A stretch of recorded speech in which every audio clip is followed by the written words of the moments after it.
This chip group training will help you too. Improve your business's good name, increase your profit, get an industry qualification, and improve the health of your customers. In this video, we will be looking at basket drainage. When the chips are cooked and you lift the basket out of the fryer, use the shake, bang, hang method to drain the chips well.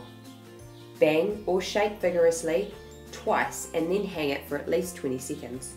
This will help the oil drain off the chips and back into the fryer.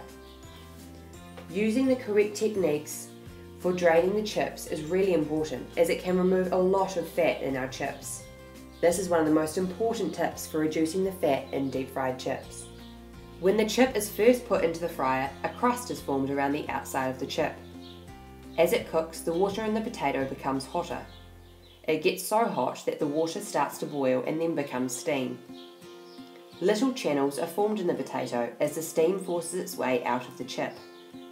While the chip is in the fryer, the pressure of steam forcing its way out of the chip means that fat cannot get into the chip. There is very little fat in the potato at this point.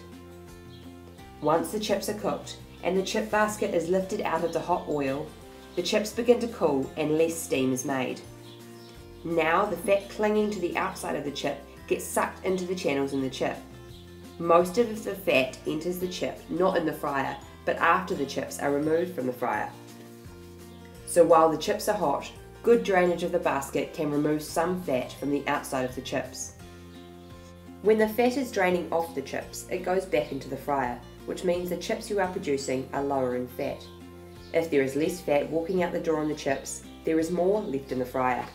So remember, if you drain properly and always bang or shake vigorously and hang the basket for 20 seconds, you will save a lot of oil. So draining properly means that you spend less money on oil and you can improve the health of your customers.